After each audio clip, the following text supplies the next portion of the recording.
ส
วัสดีจ้าสบายดีพี่น้องสบายดีสุขุสุขคนค่ะสวัสดีตอน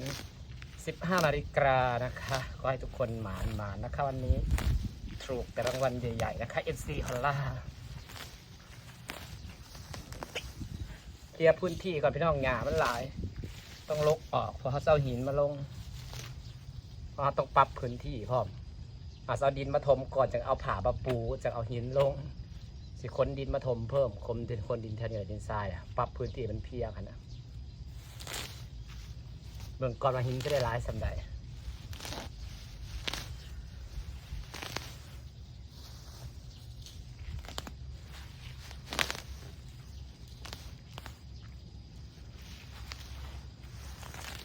นางมีความคิดใหม่แล้วว่าดีบอก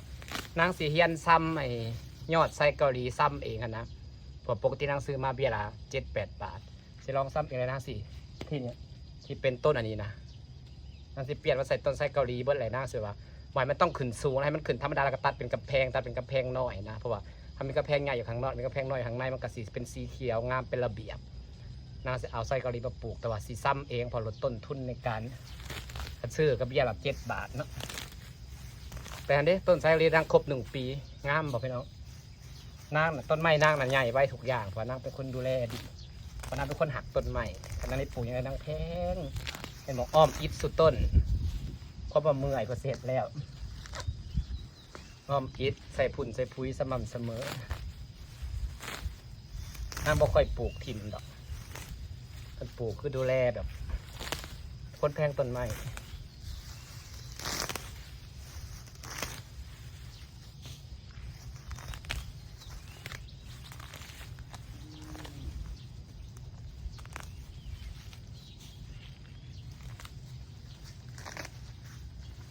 ถ้าหาปลูกไส้เกาหลีมันก็สิแบบว่าสิแบบเป็นกำแพงไปเลยเนาะ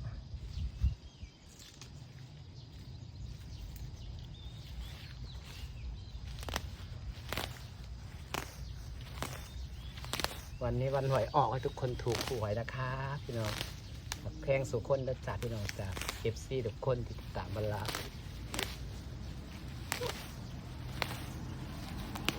มันกับเพื่อนดีเลยพี่น้องอยู่กับสวยเห็ดไปเรื่อยๆเห็ดไปเรื่อยๆเดี๋ยวมันก็แล้วนางเศร้าเมื่อยแล้วก็เศร้าเมื่อยแล้วก็ไม่เห็ดไม่มันเป็นคุณค่าทางใจสำหรับคนหมักปลูกขนาดพี่น้องเวลาแบบผลผลิตทั้งออกมามันงามมันก็แบบว่าเห็ดให้เรามีความสุขดีผลผลิตออกมางามเห็ดให้เรามีความสุข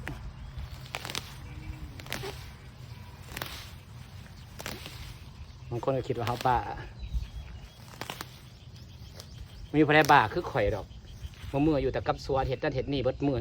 เห็ดคือเห็ดงานเลยเดี๋ยวลองเห็ดเบิดมือสิได้เห็ดให้มันแล้วมีพระบ้าปลูกต้นไม้หลายคือข่อยปานนี่ดอกแต่ที่ปลูกกับว่าได้อีหยังคือนี่คนตรงนี้เนาะแต่ว่ามันจะได้ผลผลิตระยะยาวพี่น้องเดียวอันนี้มันต้องใส่เวลาเนาะของพวกนี้นะมันต้องใส่เวลา1คือผลผลิตเนาะต้นไม้เพื่อมันสีใหญ่แล้วออกได้ผลผลิตดีอย่างอันนี้มันสีเห็ดคือพระราชมันสบายปัญญำเขาอายุหลายไปอีกอายุคิดสหาปีข้างหน้านี่พระราชมีผลไม้มีอย่างมีทุกอย่างเลยพระราชมีความสุขเพราะว่าได้เห็นสำหรับคนหมักเนาะผู้บ่หมักก็อาจจะบ่มีความสุขเนาะพี่น้องการเห็ดเกษตรกับบ่เป็นเรื่องง่ายเด้อพี่น้องเด้อบางคนเห็นคลิปในยูทูบเบอร์ว่าเขาไปถ่ายแบบว่าโอ้ยได้กำไรวันละแสนได้ขายเรียกอันนี้ได้เท่านี้บางที่กะมันกับบริง่ายปันนั่นเนาะพี่น้องการที่จะทีมงานประจำแล้วเฮ็ดเกษตรนี่มันบริง่ายปันนั่นการที่จะทีมงานการเฮ็ดเกษตรนี่เขาต้องมีเงินสำรองเขาต้องมีเงินสำรองเขาต้องกำหนดเลยว่ามีเงินสำรองประมาณ2 ปีข้างหลังไปเลยเพราะว่าบางที่จังเร็วสุดเกษตรได้ขายของนี่ให้เร็วสุดนี่3 เดือนถึง5 เดือน3 เดือนถึง5 เดือนเพราะว่า1หาตลาด2ปืดพูดกดเพื่อมันจะได้ปลูกพักชั่วคราวว่าก็4 เดือนเนาะ3 เดือน2 เดือน3 เดือน4 เดือนแต่ทุกอย่างมันต้องหาตลาดหา1หาตลาด2หาแบบใช้เวลาในการเติบโตนะแต่ว่าถ้าเป็นไทยนี่โอเคไทยมันมีตลาดรับรองหลายแต่ถ้าเป็นลาวนี่ยากคืออย่างพระราเลี้ยงปลานี่คันเป็นคือไทยนี่เขาซื้อหยกน้องเลยเขาเลี้ยงเขาทุ่มปุ๊บมันใหญ่มาปุ๊บเขาเลี้ยงเขาบ้านหยกน้องบัดเดียวไปปุ๊บจบได้อะไรว่าไปขาดทุนอะไรแต่ถ้าเป็นแถวบ้านพระรานี่มันบ่มีคำว่าหยกน้องเขาต้องได้ตึกขายไปเรื่อยๆเพราะตึกขายไปเรื่อยๆมันเห็ดปลาน่ะตื่นเห็ดปลาน่ะตกใจปลาเลยบ่กินอาหารพระราเลยเลือกที่จะบกกวนมันเลยสดีกว่าที่บกกวนมันเลยสดีกว่าก็เลยปลาได้น้องนี่ยังหลายพี่น้องแต่พระราลงทุนไปนี่เบิดหลายสบายฟางกาเบิดประมาณ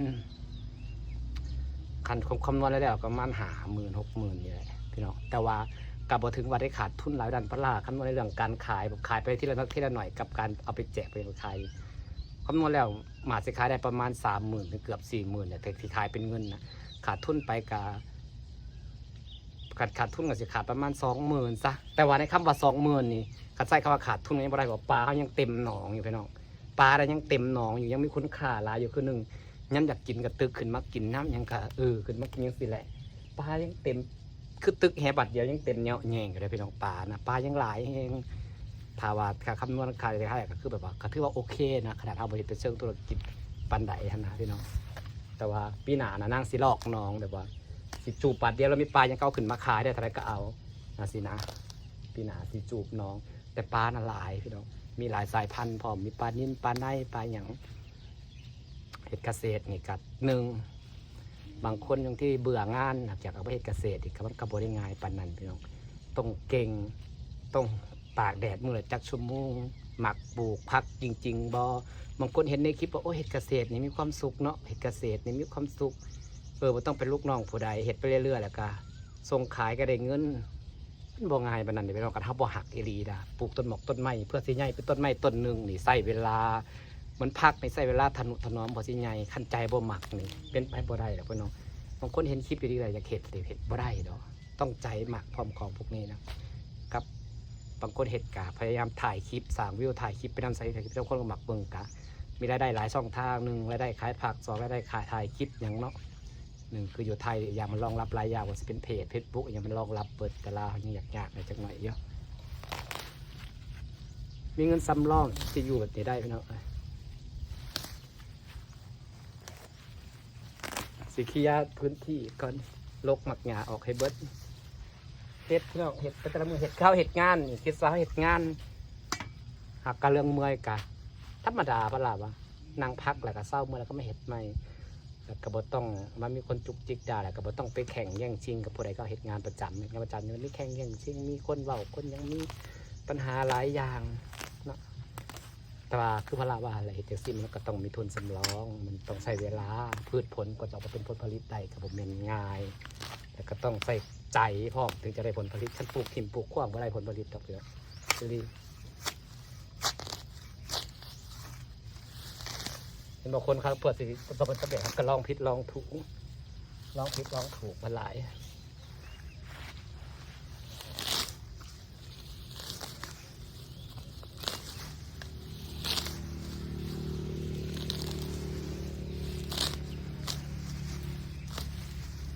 แต่ว่ามันมีความคุณค่าทางใจที่ต้องเด็กเวลาเราได้แยงต้นไม้ที่มันใหญ่ขึ้นมาเป็นสีเขียวงามแบบนี้มีความสุขสำหรับคนที่หมักต้นไม้ได้แยงปลาดินเซลเซลนี่ก็มีความสุขเบิ้งไหมยามคำมันได้เบิ้งแต่ว่ามันก็มีความสุขเดียวว่าเขาเห็นเดียวว่าสิ่งที่เขาสร้างขึ้นมานะก็มีความสุขเลยเพราะว่าหลายอย่างฝากบรรยากาศสำนีนะพี่น้องทักทายสวัสดีทุกคนโชคดีกับหวยวันนี้เด้อเดี๋ยวทางยาให้แล้วก่อนขอบคุณเวลาที่เขายังเข้ามาเบิ่งมาชมมาติดตามด้วยจ้ะเมื่ออื่นเมื่อแน่อาจจะพอทีมงานสีสาวประสาทแตกมหาเฮ็ดวัดเจซีก็โทรมาอยู่ว่าสิมหาเฮ็ดเพราะบางในบางยาลกบางยาก็สิเก็บแล้วอีกขอบคุณหลายๆจ้าถาเบิ่งกับมืออื่นอามาลากับเจสีสิมาหาบอ